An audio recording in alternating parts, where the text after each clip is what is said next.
Hello students, video शुरू करने से पहले प्लीज चैनल को लाइक, शेयर और सब्सक्राइब जरूर करें। एक इम्पॉर्टेंट इन्फॉर्मेशन, अगर आपको इस वीडियो के नोट्स चाहिए तो डिस्क्रिप्शन बॉक्स में दिया गया डाउनलोड लिंक चेक करें।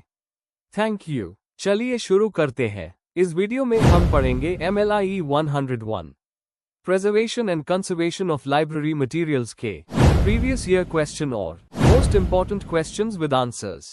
ये क्वेश्चंस आपके एग्जाम के लिए बहुत इंपॉर्टेंट है। अगर आपने ये अच्छे से कर लिए तो एग्जाम निकलना पक्का है। Let's begin. Question 6, describe the standards for reinforcement and forwarding processes in library binding. Question explanation. इस क्वेश्चन में हमें बताना है कि लाइब्रेरी बाइंडिंग के दौरान रीइंफोर्समेंट, जो बुक के कमजोर हिस्सों को मजबूत बनाता है, और फॉरवर्डिंग प्रोसेस, जो कवरिंग से पहले के मेन टेक्निकल स्टेप्स है, कि क्या स्टैंडर्ड्स फॉलो किए जाते हैं।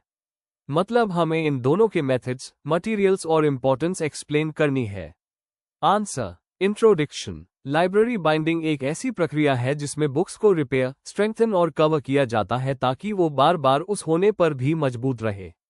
ये प्रिजर्वेशन और कंजर्वेशन का इंपॉर्टेंट हिस्सा है।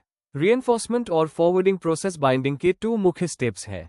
रीइंफोर्समेंट बुक के टेक्स्ट ब्लॉक को मजबूत बनाता है, जबकि फॉरवर्डिंग उससे फाइनल कवर के लिए तैयार करता है। सही स्टैंडर्ड्स फॉलो करने से बुक्स की लाइफ और क्वालिटी दोनों बढ़ती है। Main body. 1. Meaning and purpose of reinforcement and forwarding. Reinforcement का मतलब है बुक के कमजोर या डैमेज हुए पार्ट्स को मजबूत बनाना, जैसे स्पाइन, जॉइंट्स और सेक्शंस। फॉरवर्डिंग वो सब स्टेप्स होते हैं जो सेविंग के बाद और कवरिंग के पहले किए जाते हैं, जैसे राउंडिंग, बैकिंग, ट्रिमिंग और एंड पेपर लगाना। इन दोनों का मेन एम होता है बुक की स्ट्रेंथ और हैंडलिंग को इम्प्रूव करना। एग्जाम्पल, जैसे पुरानी रेफरेंस बुक्स को दोबारा यूज के लायक बनाने के लिए उनके स्पाइन को रीइंफोर्स किया जाता है। 2. Standards for reinforcement in library binding. कुछ स्पेसिफिक टेक्निकल और क्वालिटी स्टैंडर्ड्स होते हैं जिनका पालन करना जरूरी है।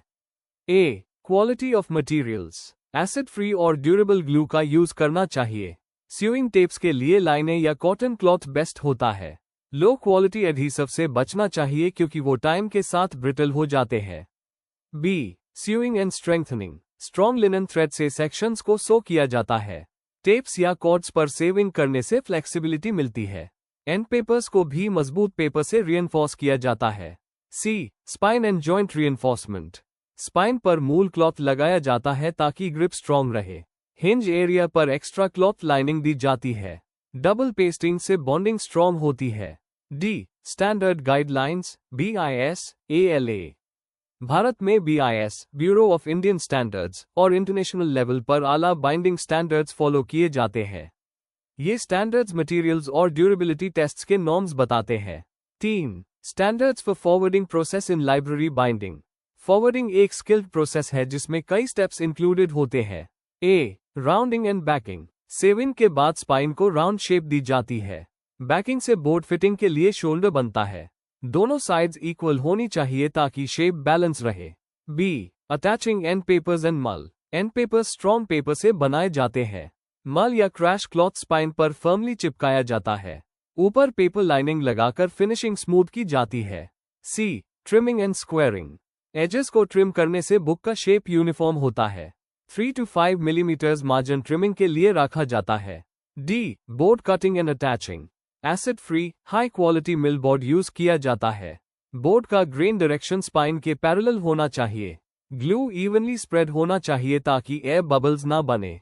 ए. Pressing and drying. प्रेस करने से बुक के जॉइंट स्मूथ होते हैं। बुक को तब तक वेट के नीचे रखा जाता है जब तक वो पूरी तरह ड्राई ना हो जाए। 4. Importance of following standards. Durability. Books लंबे समय तक सेफ रहती है। कंसिस्टेंसी। सभी बुक्स एक प्रोफेशनल लुक मेंटेन करती है। प्रिजर्वेशन। फ्रीक्वेंट रिपेयर की जरूरत कम होती है। एक्सेसिबिलिटी। बुक्स इजीली ओपन होती है और रीड करना आसान होता है। Cost effective. मेंटेनेंस कॉस्ट कम हो जाती है। एग्जाम्पल, नेशनल लाइब्रेरीज और आर्काइव्स ALA या BIS स्टैंडर्ड्स फॉलो करते हैं ताकि बुक्स डेकेड्स तक सेफ रहें। कंक्लूजन। रीइंफोर्समेंट और फॉरवर्डिंग के स्टैंडर्ड्स बाइंडिंग प्रोसेस को प्रोफेशनल और ड्यूरेबल बनाते हैं। सही मटेरियल और टेक्निक यूज करने से बुक्स लंबे समय तक सुरक्षित और रीडेबल रहती है। ये सिर्फ बुक की फिजिकल ब्यूटी नहीं बढ़ता, बल्कि नॉलेज प्रिजर्वेशन का भी इम्पोर्टेंट पार्ट है। If you need the notes of this video, there's a download link in the description box. Be sure to check it out. Thank you. Let's see the next question. Question 7. Discuss the care and handling of magnetic materials. Question explanation. इस question में हमें बताना है कि magnetic materials जैसे audio tapes, video tapes और discus को कैसे सही तरीके से संभालना और स्टोर करना चाहिए। इसमें उनके प्रिजर्वेशन के एनवायरनमेंट, हैंडलिंग के रूल्स और प्रिवेंटिव मेजर्स समझाने हैं जिससे उनका लाइफ लॉन्ग रहे। आंसर। इंट्रोडक्शन। मैग्नेटिक मटेरियल्स वो मीडिया है जिसमें डाटा को मैग्नेटाइज्ड पार्टिकल्स के फॉर्म में स्टोर किया जाता है, जैसे ऑडियो कैसेट, वीडियो टेप और मैग्नेटिक डिस्क। ये मटेरियल्स बहुत सेंसिटिव होते हैं हीट, ह्यूमिडिटी, डस्ट और मैग्नेटिक फील्ड के प्रति। अगर इन्हें सही एनवायरनमेंट और हैंडलिंग ना दी जाए तो ये जल्दी खराब हो जाते हैं। इसलिए लाइब्रेरी और आर्काइव्स में इनका प्रिजर्वेशन बहुत इंपॉर्टेंट है ताकि वैल्यूएबल इंफॉर्मेशन सेफ रहे। Main body. 1. Nature and composition of magnetic materials. Magnetic materials एक पॉलिएस्टर बेस पर बने होते हैं जिसमें मैग्नेटिक पार्टिकल्स जैसे आयन ऑक्साइड या क्रोमियम डाइऑक्साइड होता है। यह पार्टिकल्स डेटा को मैग्नेटिक सिग्नल के फॉर्म में स्टोर करते हैं, लेकिन फिजिकल या मैग्नेटिक डैमेज से ये सिग्नल्स खराब हो जाते हैं। कॉमन एग्जाम्पल्स हैं audio tapes, video tapes, VHS, बीटाकैम और कंप्यूटर डिस्क्स। एग्जाम्पल। अगर VHS टेप को ज्यादा ह्यूमिडिटी वाले एरिया में रखा जाए तो उसका मैग्नेटिक लेयर खराब हो सकता है।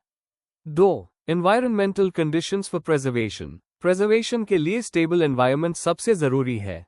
टेम्परेचर और humidity. Ideal temperature 18 to 20 degree Celsius और ह्यूमिडिटी 30 to 50% होनी चाहिए। हाई ह्यूमिडिटी से फंगस लग सकता है और लो ह्यूमिडिटी से टेप ब्रिटल हो जाता है। लाइट और एयर क्वालिटी। डायरेक्ट सनलाइट या UV लाइट से टेप्स को दूर रखें। रूम क्लीन और डस्ट फ्री होना चाहिए। Air circulation. अच्छी वेंटिलेशन होने से डस्ट और पोल्यूटेंट्स जमते नहीं, जो टेप्स को नुकसान पहुंचा सकते हैं। एग्जाम्पल। नेशनल आर्काइव्स अपने मैग्नेटिक रिकॉर्ड्स को कंट्रोल टेम्परेचर और ह्यूमिडिटी वॉल्स में रखते हैं। 3. Handling and usage guidelines. सही हैंडलिंग से टेप्स ज्यादा टाइम तक सेफ रहते हैं। क्लीन हैंड्स और इक्विपमेंट। टेप्स को हमेशा क्लीन हाथ से हैंडल करें और मशीन का मेंटेनेंस रेगुलर करें। सरफेस को फिंगर से टच ना करें। Avoid frequent rewinding. बार-बार रिवाइंड और फास्ट फॉरवर्ड करने से टेप स्ट्रेच हो सकता है। स्टोरेज के टाइम पे टेप को प्रॉपर रील और केस में बैंड रखें। लेबलिंग और डॉक्यूमेंटेशन। हर टेप पर क्लियर लेबल होना चाहिए और एक लॉग मेंटेन करें जिसमें यूसेज रिकॉर्ड लिखा हो। एग्जाम्पल। लाइब्रेरियन जब टेप को स्टोर करे तो यूज नॉर्मल स्पीड पे रिवाइंड करके रखे ताकि एज डैमेज ना हो। 4. Preventive conservation measures. Magnetic field से दूर रखें। टेप्स को ऐसे जगह ना रखें जहां मोटर्स, स्पीकर्स या ट्रांसफॉर्मर्स हो, ये डेटा अरेज कर सकते हैं। डुप्लीकेशन और डिजिटाइजेशन। मैग्नेटिक टेप्स टाइम के साथ डिग्रेड होते हैं, इसलिए उन्हें डिजिटल फॉर्मेट में कन्वर्ट करना बेस्ट ऑप्शन है। Regular checking. Time to time inspection करके फंगस, स्टिकी शेड सिंड्रोम या सिग्नल लॉस चेक करते रहे। Proper storage material. Non magnetic और इनर्ट प्लास्टिक कंटेनर्स का यूज करें और टेप्स को वर्टिकली स्टोर करें। कंक्लूजन। मैग्नेटिक मटेरियल्स का प्रिजर्वेशन एक कंटिन्यूअस प्रोसेस है जिसमें एनवायरनमेंट कंट्रोल, केयरफुल हैंडलिंग और प्रिवेंटिव एक्शन सब इंपॉर्टेंट है। लाइब्रेरी स्टाफ को ट्रेनिंग मिलनी चाहिए ताकि वो इन मीडिया को सही तरीके से संभाल सकें। सबसे सेफ तरीका है उनका डिजिटाइजेशन करना जिससे इंफॉर्मेशन हमेशा अवेलेबल रहे। If you need the notes of this video, there's a download link in the description box. Be sure to check it out. Thank you. Let's see the next question. Question 8. Discuss in brief the types of disasters faced by library and information centers. Explain the steps involved in disaster planning. Question explanation. इस question में हमें बताना है कि library और information centres को किस तरह के डिजास्टर्स का सामना करना पड़ता है, जैसे नेचुरल और मैन-मेड डिजास्टर्स। साथ ही हमें डिजास्टर प्लानिंग के स्टेप्स समझाने हैं जिसमें प्रिवेंशन, रिस्पांस और रिकवरी के प्रोसेस आते हैं। आंसर। इंट्रोडक्शन। लाइब्रेरी और इंफॉर्मेशन सेंटर्स हमारे ज्ञान और सांस्कृतिक विरासत के रक्षक होते हैं, लेकिन ये भी अलग अलग प्रकार के डिजास्टर्स के खतरे में रहते हैं जो उनके कलेक्शंस, बिल्डिंग्स और सिस्टम्स को नुकसान पहुंचा सकते हैं। कुछ डिजास्टर्स अचानक होते हैं, जैसे आग या भूकंप, जबकि कुछ धीरे धीरे होती समस्याओं के रूप में आते हैं, जैसे पेस्ट इन्फेस्टेशन। इसलिए डिजास्टर प्लानिंग बहुत जरूरी है ताकि हम इन खतरों से अपने रिसोर्सेस को बचा सकें। Main body. 1. Types of disasters faced by libraries and information centres. Disasters 2 प्रकार के होते हैं, नेचुरल, प्राकृतिक, और मैन-मेड, मानव निर्मित। ए. Natural disasters. फ्लड्स, बाढ़, पानी भर जाने से बुक्स और इक्विपमेंट खराब हो जाते हैं। अर्थक्वेक, भूकंप, बिल्डिंग्स और शेल्व्स टूट जाते हैं, मैन्यूस्क्रिप्ट्स डिस्ट्रॉय हो सकते हैं। फायर, आग, कुछ मिनट्स में पूरी कलेक्शन जल सकती है। स्टॉर्म्स, साइक्लोन्स, विंडोज टूट जाते हैं, ह्यूमिडिटी बढ़ने से फंगस लगता है। पेस्ट इन्फेस्टेशन, टर्माइट्स, इंसेक्ट्स और रोडेंट्स पेपर और बाइंडिंग्स खा जाते हैं। B. Man-made disasters. Electrical faults से फायर, फॉल्टी वायरिंग के कारण आग लग सकती है। वैंडलिज्म, थेफ्ट, कुछ लोग जानबूझकर मटेरियल्स डिस्ट्रॉय कर देते हैं या चुरा लेते हैं। नेग्लिजेंस, स्टाफ की लापरवाही से भी डैमेज हो सकता है। टेक्नोलॉजिकल फेलियर्स, सर्वर क्रैश होने पर डिजिटल डेटा खो जाता है। केमिकल एक्सीडेंट्स, नियरबाई इंडस्ट्री से टॉक्सिक लीक भी डैमेज कर सकता है। 2. Importance of disaster planning. Disaster planning का मेन पर्पस है लॉसेस को कम करना और सर्विसेज को जल्दी रिज्यूम करना। अगर प्लानिंग सही हो तो स्टाफ कोऑर्डिनेटेड रहता है और वैल्यूएबल मटेरियल्स सेफ रहते हैं। 3. Steps involved in disaster planning. एक इफेक्टिव डिजास्टर मैनेजमेंट प्लान में कुछ में स्टेप्स होते हैं।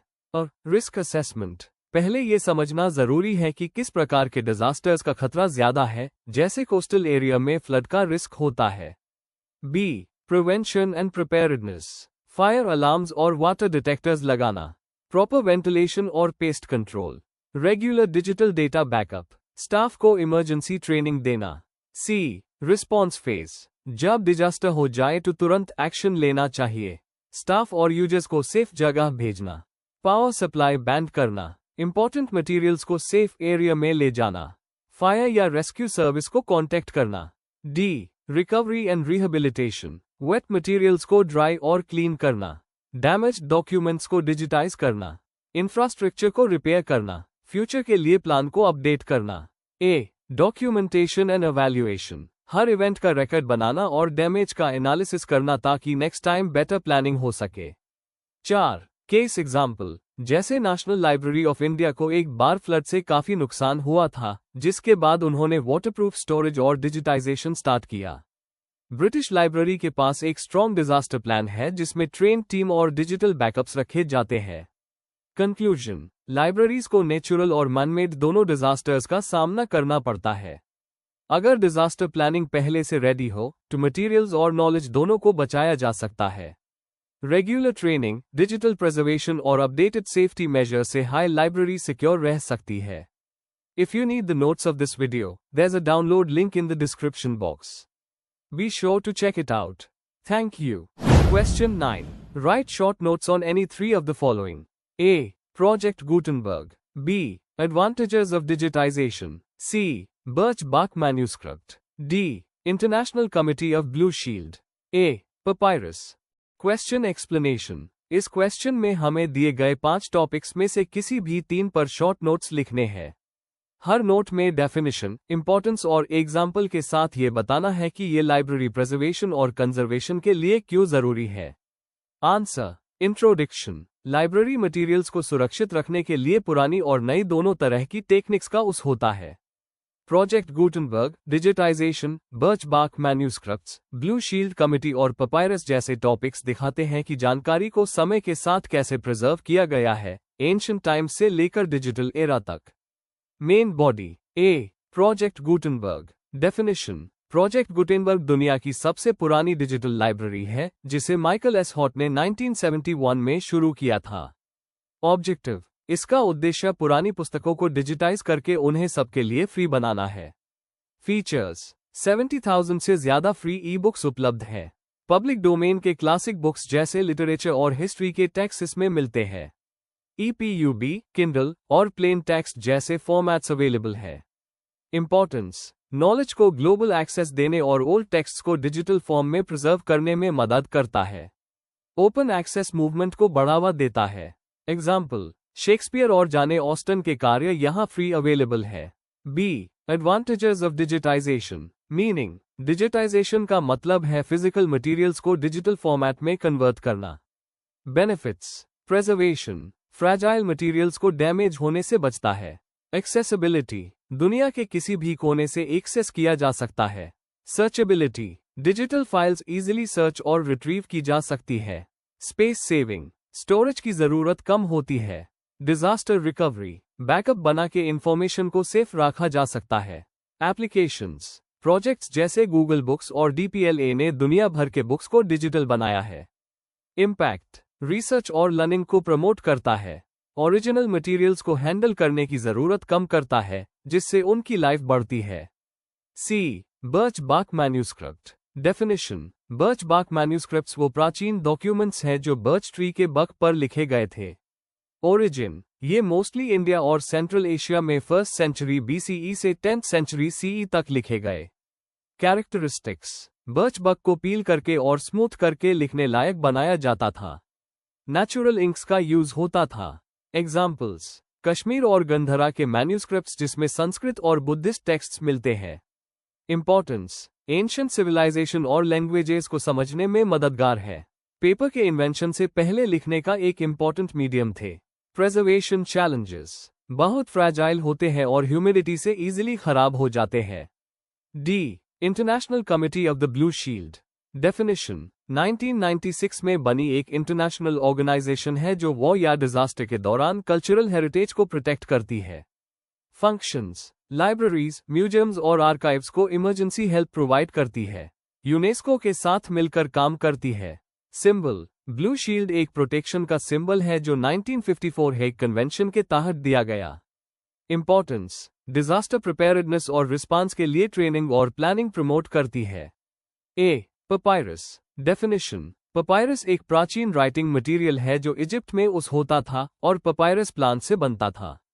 प्रोसेस, प्लांट के स्ट्रिप्स को लेयर करके प्रेस करके लिखने लायक शीट बनाई जाती थी। यूसेज, रिलीजियस, लिटरेरी और ऑफिशियल डॉक्यूमेंट्स लिखने के लिए इस्तेमाल होता था। इंपॉर्टेंस, रिटन कम्युनिकेशन का शुरुआत इसी से हुई। प्रिजर्वेशन इशू, ह्यूमिडिटी और इंसेक्ट से बहुत जल्दी खराब हो जाता है। कंक्लूजन, प्रोजेक्ट गुटेनबर्ग, डिजिटाइजेशन और बर्च बार्क मैन्यूस्क्रिप्ट्स जैसे टॉपिक्स बताते हैं कि नॉलेज प्रिजर्वेशन का सफर कैसे हुआ है, नेचुरल मटेरियल से लेकर डिजिटल मीडिया तक। इनसे हमें पता चलता है कि मानव समाज हमेशा अपनी जानकारी को संरक्षित रखने की कोशिश करता रहा है। Before we end, please like, share and subscribe the channel for more such study materials and one important information अगर आपको नोट्स चाहिए तो डिस्क्रिप्शन बॉक्स में डाउनलोड लिंक दिया हुआ है, जरूर चेक करें। Thank you.